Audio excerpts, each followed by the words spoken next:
Welcome to all. स्वागत है आप सभी का। तो साथियों, जैसा कि मैं आपको बता दूं, मैं आज आपके साथ फिजिक्स का एक और मॉक टेस्ट कराने के लिए आया हूं।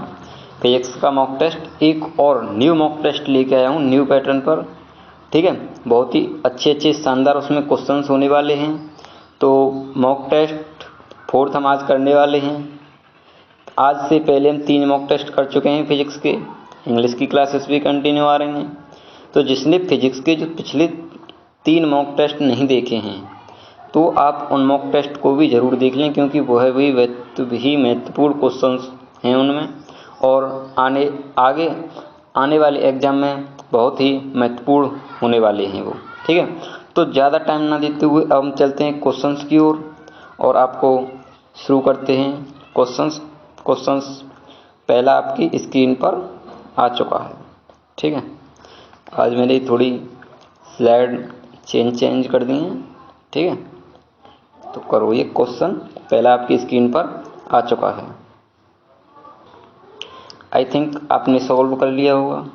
तो इसमें क्या है कि वैसे तो यह क्वेश्चन आप एक एक करके भी सॉल्व कर सकते हैं, लेकिन इसमें आप जुगाड़ भी लगा सकते हैं। जिस भाई को प्लांक नियतांक और कोणीय संवेग दोनों का विमीय सूत्र याद होगा, उसने ऑप्शन देखते ही फोड़ दिया होगा। ऑप्शन देखते ही चुटकियों में इसका आंसर लगा दिया होगा। क्यों? क्योंकि प्लांक नियतांक और कोणीय संवेग का दोनों का विमीय सूत्र समान होता है। ठीक है, तो इसमें जुगाड़ लग जाएगी बी। और वैसे भी आप देख सकते हैं कि इसमें भी होता नहीं है, ये भी नहीं होता, ये भी नहीं होता, ये भी नहीं होता, ये भी नहीं होता और ये भी नहीं होता। ठीक है, तो इसमें दोनों सेम होते हैं और आंसर बी आपका राइट आंसर हो जाएगा। ठीक है, अब मैं सभी को एक्सप्लेन करूं, इतना थोड़ा टाइम का मैनेजमेंट होता है, क्योंकि सुपर फास्ट प्रैक्टिस लेकर चल रहे हैं। ठीक है, तो अगली हर एक वीडियो में डिमांड आती जाएंगी। पिछली वीडियो में बहुत अच्छे से मैंने समझाया भी था। ठीक है, क्वेश्चन नंबर 2 आपकी स्क्रीन पर आ चुका है।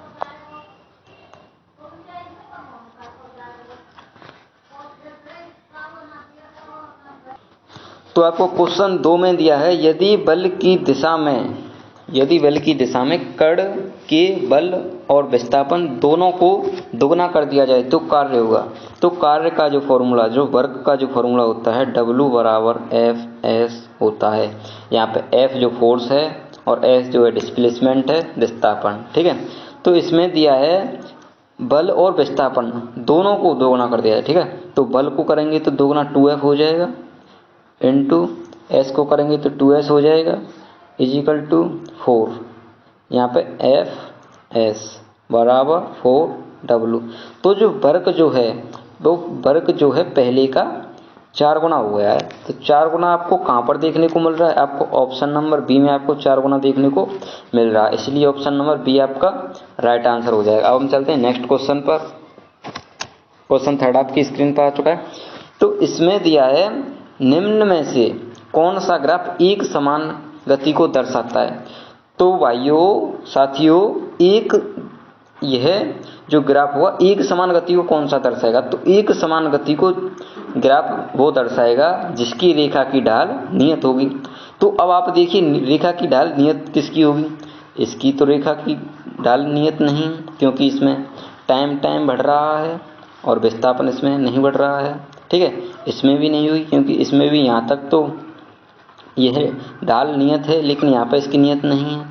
तो इसकी तो वैसे भी नियत नहीं होगी, क्योंकि यह तो परवलयाकार आकृति का बन रहा है। ठीक है, तो इसमें क्या है कि इसमें रेखा की ढाल नियत है, चाहे यहाँ से शुरू कर लो, चाहे यहाँ से, चाहे यहाँ से।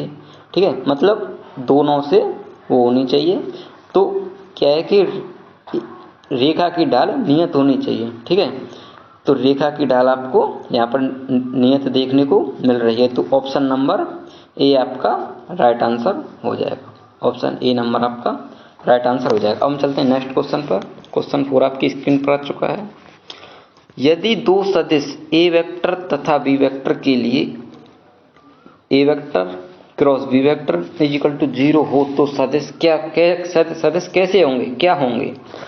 तो A vector cross B vector जो फॉर्मूला होता है वो होता है ए का मोड बी का मोड इंटू साइन थीटा। ठीक है, थीटा की वैल्यू हमको निकालनी, उसी से पता चल जाएगा कि ये सदिश कैसे होंगे। ठीक है, तो यह इसके इजिकल टू 0 दिया है। ठीक है, तो ये 0 चले जाएगा, तो साइन थीटा इजिकल टू 0। और साइन में 0 किसकी वैल्यू होती है? साइन में 0 साइन 0 की वैल्यू होती है। ठीक है, साइन से साइन, तो थीटा इजिकल टू 0 डिग्री आपका राइट आंसर देखने को मिल जाएगा। अब 0 डिग्री इसमें तो दिया नहीं है 0 डिग्री, तो 0 क्या होगा कि जो दो सदिश होंगे तो दो सदिश समांतर होंगे, उनके बीच में थीटा का मान 0 डिग्री आएगा। तो कहाँ पर देखने को मिल रहा है आपको? ऑप्शन नंबर बी में आपको राइट आंसर के रूप में देखने को मिल रहा है। अब हम चलते हैं नेक्स्ट क्वेश्चन पर। क्वेश्चन 5 आपकी स्क्रीन पर आ चुका है। 10 न्यूटन का एक बल 20 किलोग्राम द्रव्यमान की एक वस्तु पर 10 सेकंड तक कार्य करता है, इसके संवेग में परिवर्तन होगा। क्वेश्चन 5, तो जो संवेग में परिवर्तन होता है तो उसका फॉर्मूला होता है F equal to delta dP upon dt। ठीक है, तो यहाँ से हमको संवेग में हम जब परिवर्तन निकालेंगे तो डेल्टा P इजिकल टू हो जाएगा F इंटू डेल्टा T। तो F का मान आपको क्या दिया है? 10 न्यूटन इंटू डेल्टा T का मान आपको कहाँ दिया है? 10 सेकेंड। ठीक है, 10 equal to 100 kilogram into metre प्रति सेकंड। ठीक है, यहाँ पे ही सेकंड है। ठीक है, सेकंड। तो क्या है कि 100 आपको किलोग्राम इंटू मीटर पर सेकंड आपको कहाँ पर मिल रहा है? ऑप्शन बी में आपको राइट आंसर के रूप में मिल रहा है। अब हम चलते हैं नेक्स्ट क्वेश्चन। क्वेश्चन 5 आपकी स्क्रीन पर आ चुका है। तो इसमें दिया है किसी पिंड का, तो थ्योरी के क्वेश्चन है डायरेक्ट आ जाते हैं, इसमें कुछ भी ऑप्शन भी चेंज नहीं होंगे, एज इट इज आपके एग्जाम में आएंगे। ठीक है, तो अच्छे से आपको क्वेश्चन को करना है। किसी पिंड का द्रव्यमान केंद्र, तो इसमें ऑप्शन दिए हैं सदैव पिंड के बाहर की ओर होता है, पिंड की सतह के भीतर, बाहर अथवा सतह पर हो सकता है। सी, ऑप्शन सी है आपका सदैव पिंड के अंदर की ओर होता है, और डी सदैव पिंड की सतह पर होता है। तो इसमें क्या है कि बाहर की ओर भी होता है, अंदर की ओर भी होता है, और सतह की ओर भी होता है। ठीक है, क्वेश्चन 6 था ये, सतह की ओर भी होता है, क्योंकि जो वस्तु के द्रव्यमान वितरण है, जो यह है द्रव्यमान केंद्र है, तो द्रव्यमान केंद्र जो होता है जो वस्तु के द्रव्यमान वितरण पर निर्भर करता है, तो द्रव्यमान वितरण पर निर्भर करेगा। ठीक है, बाहर, भीतर तथा सतह तीनों जगह पर यह हो सकता है द्रव्यमान केंद्र। ठीक है, पृथ्वी पिंड का द्रव्यमान केंद्र पिंड की सतह के भीतर, बाहर अथवा सतह पर हो सकता है। ऑप्शन 7 आपकी स्क्रीन पर आ चुका है। तो इसमें दिया है सदिश, क्वेश्चन 7, सदिश I प्लस जे तथा j प्लस के बीच का कोण होगा। तो इसके हमको डॉट कर लेते हैं, पहले ए वेक्टर डॉट बी वेक्टर इसको मान लेते हैं। तो यहाँ पे इन दोनों का डॉट करते हैं, तो I डॉट जे करेंगे 0, I डॉट के करेंगे 0, प्लस जे डॉट जे करेंगे 1, प्लस जे डॉट के करेंगे 0। ठीक है, तो A vector dot B vector आपको देखने को मिल रहा है ऑप्शन 1, ऑप्शन नहीं 1 मिल रहा है। ठीक है, तो जो फॉर्मूला जो होता है वो फॉर्मूला, आप फॉर्मूलाओं में, मेरा टारगेट क्वेश्चन सॉल्व कराना है, मेरा कॉन्सेप्ट देना है, मेरा टारगेट आपको कॉन्सेप्ट देना है। तो आपको बेस्ट से बेस्ट कंटेंट प्लस कॉन्सेप्ट ला रहा हूँ। ठीक है, तो आप कॉन्सेप्ट साथ के साथ नोट करते चलना। ठीक है, तो A vector dot B vector upon A vector का मापांक बी वेक्टर का मापांक is equal to A vector dot B vector की हमने पहले भी वैल्यू इसलिए निकाल ली थी क्योंकि यहाँ पर जरूरत पड़ेगी। ठीक है, तो इसका मान आ गया 1, और ए का हम मापांक निकालेंगे तो अंडर रूट में 1 plus 1 equal to under root में यहाँ पर हम 2 लिख देते हैं। ठीक है, और सेम इसी का इसका भी अंडर रूट 2 आएगा, तो इसका भी अंडर रूट 2 लिख देते हैं। तो अब यहाँ इनका गुणा करते हैं तो आ जाएगा 1/2। तो कॉस की फॉर्म में 1/2 कॉस 60 की वैल्यू होती है, कॉस थीटा बराबर कॉस 60। ठीक है, तो आपको थीटा बराबर 60 आपको देखने को मिल रहा है। तो आपको कहाँ पर दिया है? ये आपको ऑप्शन नंबर सी में दिया है, ऑप्शन नंबर सी आपका राइट आंसर हो जाएगा, ऑप्शन सी आपका राइट आंसर हो जाएगा। ठीक है, अब हम चलते हैं नेक्स्ट क्वेश्चन पर। क्वेश्चन 8 आपकी स्क्रीन पर आ चुका है। जब एक वस्तु अचर चाल से वृत्त के अनुदिश गमन करती है तब, तो वस्तु अचर चाल से वृत्त के अनुदिश, वस्तु वृत्त के अनुदिश, ठीक है, ये सर्किल है वृत्त, सर्किल वृत्त के अनुदिश गति करती है। तो मैं आपको बता दूं, वृत्तीय गति में जब चाल नियत है, समझ रहे हो, जब वृत्तीय गति में चाल नियत है तो इसका मतलब यह होता है कि अवकेंद्रीय बल द्वारा किया गया कार्य शून्य होता है, ठीक है। तो अवकेंद्रीय बल द्वारा कार्य शून्य होता है, या आप दूसरे फॉर्म में आप इसको ऐसे भी कह सकते हैं, इस पर कोई कार्य नहीं किया जाता, क्योंकि जब कार्य शून्य होता है तो इसका मतलब तो यही हुआ ना कि कोई कार्य नहीं किया जाता है। तो क्वेश्चन 8 यह था, तो इसका ऑप्शन ए आपका राइट आंसर हो जाएगा। अब हम चलते हैं नेक्स्ट क्वेश्चन पर। क्वेश्चन 9 आपकी स्क्रीन पर आ चुका है। ये थोड़ा लॉजिकल क्वेश्चन है, आप कर सकते हैं आसानी से, करो जल्दी फास्ट। तो इसमें दिया है, यदि लिफ्ट की रस्सी अचानक टूट जाए तो लिफ्ट की सतह द्वारा आरोपित तनाव, बस खाली यहाँ पर अचानक रस्सी अचानक टूट जाती है, ये लॉजिक है इस पूरे क्वेश्चन का। यदि बालक इसको समझ गया तो इसको आसानी से कर देगा। तो इसका क्या मतलब है, इसका मतलब है जो त्वरण होगा वो गुरुत्वीय त्वरण के बराबर हो जाएगा। तो तनाव का फॉर्मूला होता है टेंशन तनाव is equal to M G minus G, हम यहाँ पर कर देंगे इसका, क्योंकि ए की वैल्यू हम जी रख देंगे, तो इससे ये कट जाएगा, बराबर 0, तनाव आपको 0 मिलेगा। ऑप्शन डी आपकी राइट आंसर। क्वेश्चन 10 आपकी स्क्रीन पर आ चुका है। यह क्वेश्चन देखो क्या मस्ती क्वेश्चन है। अशुद्ध कथन ज्ञात करना है इसमें। बालक इसको नहीं पढ़ता है, डायरेक्ट यहाँ पर पहुँचता है, फुदक के यहाँ पर पहुँचता है, छलांग मारता है। गुरुत्वीय त्वरण जी का मान घटता है, गुरुत्वीय त्वरण जी का मान घटता है यदि, तो ऑप्शन ए में दिया है जब पृथ्वी तल से नीचे पृथ्वी के केंद्र की ओर जाए। सही बात है। कैसे, इसको बाद में बताऊंगा। गुरुत्वीय त्वरण जी का मान घटता है, सही बात है, नीचे जाएंगे तो जी का मान घटता है। हम पृथ्वी तल से ऊपर जाएं तो जी का मान घटता है, सही बात है। अब दिया है साहब, जब हम पृथ्वी तल पर भूमध्य रेखा से ध्रुवों की ओर जाएं, तो भूमध्य रेखा से ध्रुवों की ओर जाएं तो जी का मान बढ़ता है। और ऑप्शन डी में दिया है पृथ्वी का घूर्णन वेग बढ़ा दिया जाए, ठीक है, तो इससे भी जी का मान घटेगा। तो ऑप्शन सी जो दिया है, ऑप्शन सी जो दिया है वो आपका रॉन्ग आंसर है। कैसे, इसमें पूछा है रॉन्ग, वही तो फाइंड करना है।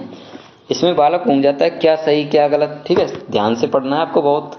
हम पृथ्वी तल पर भूमध्य रेखा से ध्रुवों की ओर जाएंगे तो जी का मान बढ़ता है, लेकिन इसमें पूछा है, इसमें क्वेश्चन में दिया घटता है, तो इसमें तो बढ़ रहा है ना, तो इसमें अशुद्ध पूछा था, तो यह आपका ऑप्शन सी आपका हो जाएगा, ठीक है। अब हम चलते हैं नेक्स्ट क्वेश्चन। क्वेश्चन 11 आपकी स्क्रीन पर आ चुका है।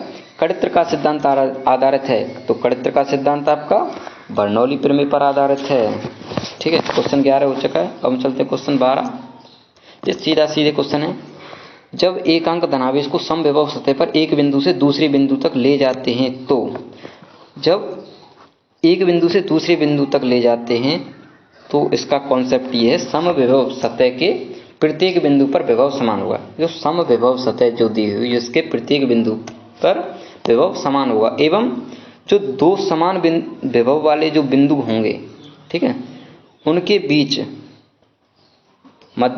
मध्य आवेश को चलाने में किया गया कार्य शून्य होगा। तो समविभव सतह पर उस पर सम जो होंगे तो कार्य उस पर शून्य होगा। तो इसमें कहा दिया कोई कार्य संपन्न नहीं होता है। ऑप्शन डी आपका राइट आंसर हो जाएगा। अब हम चलते हैं नेक्स्ट क्वेश्चन पर। क्वेश्चन 13 आपकी स्क्रीन पर आ चुका है। गॉस का नियम सत्य है यदि आवेश के कारण विद्युत क्षेत्र दूरी r के साथ निम्न प्रकार परिवर्तित है, ठीक है। तो जो विद्युत क्षेत्र होता है V प्रोपोर्शनल टू 1/r² होता है, ठीक है, गॉस के नियम अनुसार, ठीक है, विद्युत क्षेत्र। तो ये आपको कहाँ पर मिल रहा है, इसमें क्या है, ये घुमा दिया है थोड़ा सा, इसको r² को ऊपर ले गए तो r⁻² हो गया, ठीक है। ऑप्शन बी आपको राइट आंसर। ऑप्शन 14 वो क्वेश्चन 14 आपकी स्क्रीन पर आ चुका है। एक पिंड पृथ्वी के गुरुत्वीय क्षेत्र से विराम अवस्था में घटता है। गति के 5वें सेकंड में इसके द्वारा तय की गई दूरी, तो 5वें सेकंड में तय की गई दूरी, जो मैं आपको कॉन्सेप्ट दे रहा हूँ उसका, h कहीं पर भी आ जाए, nवें सेकंड में आ जाए, ठीक है, लिख लेना इसको, nवें सेकंड में कहीं पर भी आ जाए, विराम अवस्था जो दी हुई हो तो उसमें जो अंतिम वेग होता है वो 0 हो जाता है, ठीक है। कॉन्सेप्ट पर ध्यान देना समझने पर, ठीक है। 2n-1। तो अब यहाँ पर g का मान हम 10 ले लेते हैं। 10 इसमें दिया हुआ है, क्वेश्चन में 9.8 दिया हो तो 9.8 ही लेना, उसी से राइट आंसर आएगा। तो क्या है 2 इंटू एन की जो वैल्यू दी हुई है 5-1, ठीक है, यहाँ हो जाएगा 5 और 10 माइनस 1 यहाँ पर 9 आएगा निकल कर, तो 45। ठीक है, 45 आपको कहाँ पर मिल रहा है? Option B. ऑप्शन बी आपका राइट आंसर हो जाएगा 45। अब हम चलते हैं नेक्स्ट क्वेश्चन पर। क्वेश्चन 15 आपकी स्क्रीन पर आ चुका है। ठीक, कॉन्सेप्ट बेस्ड क्वेश्चन है ये, सीधा सा। ताप के बढ़ने पर द्रव का पृष्ठ तनाव। तो सीधा सा क्वेश्चन है, ताप के बढ़ने पर द्रव का पृष्ठ तनाव, जो सरफेस टेंशन ऑफ लिक्विड है वह कम होता है। ताप इंक्रीज देन टेंशन, तनाव, पृष्ठ तनाव। ठीक है, पृष्ठ तनाव कम हो जाता है ताप के बढ़ने पर। क्वेश्चन 16 आपकी स्क्रीन पर आ चुका है। 3 माइक्रोफेरेड के 3 संधारित्र किसी परपथ में जोड़े गए हैं तो उनकी अधिकतम तथा न्यूनतम धारिताएं। तो आप क्वेश्चन को रोककर, आप वीडियो को रोककर भी क्वेश्चन सॉल्व कर सकते हैं, उसके बाद आंसर दे सकते हैं। तो इसमें पूछा अधिकतम जो सी मैक्सिमम होता है, अधिकतम सी मैक्सिमम होता है तो होता है एन सी। यह जो धारता वाले जो कॉन्सेप्ट हैं समांतर और श्रेणी के, यह प्रतिरोध के बिल्कुल विपरीत हैं। तो श्रेणी क्रम में तो प्रतिरोध में श्रेणी क्रम में अधिकतम होता है प्रतिरोध, लेकिन यहाँ पर समांतर में होगा। ठीक है, और जो धारता न्यूनतम होगी, तो यहाँ पर जो धारता न्यूनतम होगी वह श्रेणी में होगी, और जो प्रतिरोध जो श्रेणी में होता है वो अधिकतम होता है। ठीक है, तो आप सीधा सा समझ लें, एन सी बराबर 3 इंटू सी की वैल्यू दी है 3। ठीक है, 3 माइक्रोफेरेड आपको दी हुई है, इजिकल टू 9 माइक्रोफेरेड। अधिकतम आपको यहाँ पर मिल रहा है और यहाँ पर मिल रहा है। ठीक है, अब हम चलते हैं मिनिमम। सी मिनिमम हम निकालेंगे तो हो जाएगा C अपॉन एन। मैं एन के लिए डायरेक्ट बता रहा हूँ, लेकिन C1 C2 उससे भी बात आगे बता दूंगा, लेकिन थोड़ा टाइम कम है इसलिए। लेकिन जब C होता है तो ये समांतर में होता है C1 plus C2 plus C3, और श्रेणी में होता है 1/C बराबर 1/C1 plus 1/C2 plus 1/C3। ठीक है, इसको सॉल्व कर सकते हैं, बराबर C अपॉन एन। तो C का मान दिया है 3 और एन का मान दिया है 3, इजिकल टू 1 आपको कहाँ पर मिल रहा है? ऑप्शन ए में आपको महत्तम और न्यूनतम दोनों मान मिल रहे हैं। ऑप्शन ए आपका राइट आंसर। क्वेश्चन 17 आपकी स्क्रीन पर अब आ चुका है। 20 मीटर ऊंचा बेलनाकार पात्र पूर्णतः जल से भरा है। पात्र के तल के एकदम समीप दीवार में छिद्र से निकलने वाले द्रव का बहिस्राव वेग। तो बहिस्राव वेग जो होता है उसका फॉर्मूला होता है √2gh। ठीक है, कॉन्सेप्ट दे रहा हूँ आपको, हर क्वेश्चन में कॉन्सेप्ट मिलेगा। ठीक है, तो कॉन्सेप्ट को तैयार करना है, क्वेश्चन के साथ साथ कॉन्सेप्ट को तैयार करना है। मैं अब तक पिछले जितने भी क्वेश्चन करा चुका हूँ सभी के कॉन्सेप्ट, सभी के यूनिक कॉन्सेप्ट हैं, सभी को तैयार करते चलना है। ठीक है, तो b बराबर 2 इंटू, और g का मान आपको 10 ले लेना है, क्योंकि 9.8 से कैलकुलेशन थोड़ी पॉइंट में फिर रूट में जाएगी। ठीक है, इंटू 20 इजिकल टू, तो आपको यहाँ पर इसका स्क्वायर रूट 20 देखने को मिल रहा है। 20 मीटर पर सेकंड कहाँ पर मिल रहा है? ऑप्शन बी आपका राइट आंसर हो जाएगा। ऑप्शन बी आपका राइट आंसर हो जाएगा। ठीक है, तो हम चलते हैं नेक्स्ट क्वेश्चन पर। क्वेश्चन 18, चुंबक में चुंबकत्व का कारण है। तो चुंबकत्व में चुंबक का कारण इलेक्ट्रॉन की घूर्णी गति है। इलेक्ट्रॉन की घूर्णी गति है। ठीक है, चुंबक में चुंबकत्व का कारण इलेक्ट्रॉन की घूर्णी गति है। यह क्वेश्चन डायरेक्ट एग्जाम में फंसे जाते हैं, क्वेश्चन भी चेंज नहीं होंगे, टेंशन नहीं लेने का।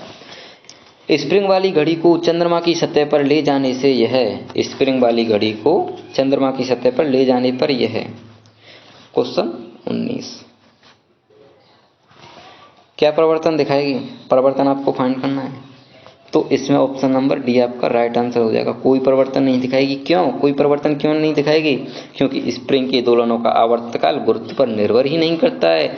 जब गुरुत्व पर निर्भर ही नहीं करेगा तो वह आपको परिवर्तन कहाँ से दिखाएगी? इसलिए कोई परिवर्तन नहीं दिखाई। टी बराबर 2 अंडर रूट में m अपॉन के आवर्तकाल का फॉर्मूला होता है, आप नोट कर सकते हैं। टी बराबर 2 अंडर रूट में m अपॉन के। अब हम चलते हैं नेक्स्ट क्वेश्चन पर। क्वेश्चन 20 आपकी स्क्रीन पर आ चुका है। अंतरिक्ष यान में बैठे हुए अंतरिक्ष यात्री को बाहरी अंतरिक्ष दिखाई देता है। बहुत ही महत्वपूर्ण क्वेश्चन है यह। रिपीटेड क्वेश्चन है, ये पिछले एग्जामों में बहुत बार आ चुका है। ठीक है, तो इसका राइट आंसर सभी को पता होगा, बहुत ही इजी क्वेश्चन है, लेकिन एग्जाम ओरिएंटेड रिपीटेड क्वेश्चन है। रिपीटेड क्वेश्चन में आपको इसको बोलना चाहूँगा। ऑप्शन बी आपका राइट आंसर हो जाएगा, काला। तो जो काला क्यों होता है, मैं आपको रीजन बता रहा हूँ काला क्यों होता है। तो अंतरिक्ष में बैठे यात्री को काला इसलिए दिखाई देता है क्योंकि वहाँ पर प्रकाश का प्रकीर्णन नहीं हो पाता है। ठीक है, यदि अगर इसका रीजन पूछने को आ जाए बाई चांस अब के एग्जाम में, तो इसका रीजन है कि वहाँ पर अंतरिक्ष में प्रकाश का प्रकीर्णन नहीं हो पाता है। अब कुछ चलते हैं नेक्स्ट क्वेश्चन पर। क्वेश्चन 21 आपकी स्क्रीन पर आ चुका है। किसी कण की गति का समीकरण, किसी कण की गति का समीकरण x बराबर a plus B T square है। यहाँ a बराबर 15 सेंटीमीटर तथा b बराबर 3 सेंटीमीटर पर सेकंड स्क्वायर है और t इजिकल टू 3 सेकंड। तो कण का तात्क्षणिक वेग, तो कण का तात्क्षणिक वेग हम निकालेंगे तो b equal to delta x upon delta t equal to, हम इसका समाकलन कर देंगे तो a कांस्टेंट है 0 प्लस बी कांस्टेंट है v और टी स्क्वायर का हम टी के सापेक्ष कर रहे हैं तो इसका हो जाएगा 2t। ठीक है, तो v बराबर, v की वैल्यू हम रखेंगे तो इसमें 3 इंटू 2 इंटू टी का मान दिया है 3, तो क्या हो जाएगा 2 तिया 6, 6 तिया 18 सेंटीमीटर प्रति सेकंड। कहाँ पर मिल रहा है, ऑप्शन बी में आपको राइट आंसर मिल रहा है। ठीक है, कैलकुलेशन मुझे स्क्रीन के ऊपर करनी पड़ती है थोड़ी, तो आप क्वेश्चन को देख सकते हैं आसानी से। मैं थोड़ा क्वेश्चन को हटकर लिखता हूँ फिर भी, तो आपका ऑप्शन बी आपका राइट आंसर हो जाएगा। हम चलते हैं नेक्स्ट क्वेश्चन। क्वेश्चन 22 आपकी स्क्रीन पर आ चुका है। एक एच ऊंचाई के टीवी टॉवर, जो टीवी टॉवर से टीवी संकेतों की अधिकतम परास कितनी होती है। ठीक है, यह कम्युनिकेशन वाले चैप्टर से बहुत ही महत्वपूर्ण क्वेश्चन है। तो जो परास होती है उसका फॉर्मूला होता है d बराबर अंडर रूट में 2HR। ठीक है, तो अधिकतम ऊंचाई, इसमें h का और परास का रिलेशन पूछा है, तो जो d है प्रोपोर्शनल टू हो जाएगी h की पावर 1/2 के। ये आपको कहाँ पर मिल रहा है, परास समानुपाती, ऑप्शन ए में आपको राइट आंसर के रूप में देखने को मिल रहा है। देखो भाइयों, मैं हिंदी में क्वेश्चन पढ़ता हूँ, ठीक है, तो इंग्लिश में भी लेकर आता हूँ, आपको बाइलिंगुअल कॉन्सेप्ट के क्वेश्चंस लेकर आ रहा हूँ। ठीक है, तो जो इंग्लिश वाले भाई हैं, स्टूडेंट हैं, तो इंग्लिश में क्वेश्चन पढ़ सकते हैं, इंग्लिश वाले को सॉल्व कर सकते हैं। ठीक है, आपको ऑप्शन बता ही दे रहा हूँ कौन सा सही है। ऑप्शन क्वेश्चन 23 आपकी स्क्रीन पर आ चुका है। सरल सूक्ष्मदर्शी की आवर्धन क्षमता बढ़ा सकते हैं यदि प्रयुक्त नेत्रका की नंबर 1 फोकस दूरी अधिक है, नंबर 2 फोकस दूरी कम है, नंबर सी द्वारा का व्यास अधिक है, नंबर 4 द्वारा का व्यास कम है। तो इसमें जो सरल सूक्ष्मदर्शी की आवर्धन क्षमता जो m है उसका फॉर्मूला होता है, तो इसका फॉर्मूला होता है m equal to 1 plus D upon F. ठीक है, यहाँ पे f फोकस दूरी और d स्पेशलिस्ट की हिंट। ठीक है, तो अब इसमें दिया है फोकस, अब इसमें जो ये f है इसमें दिया है आवर्धन क्षमता बढ़ा सकते हैं, आवर्धन क्षमता अधिकतम चाहिए, तो इसमें फोकस दूरी जितनी कम होगी आवर्धन क्षमता उतनी ही अधिक होगी।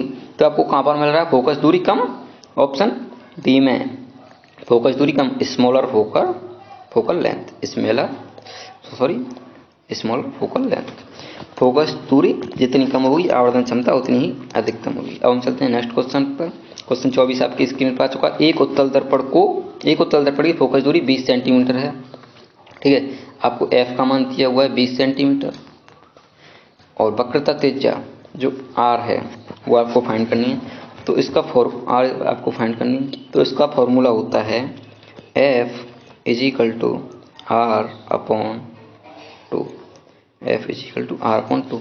तो यहाँ से आपको r की हम वैल्यू निकालेंगे तो r इजिकल टू हो जाएगा 2f बराबर 2 इंटू एफ का मान दिया है 20 सेंटीमीटर बराबर हो जाएगा 40 सेंटीमीटर।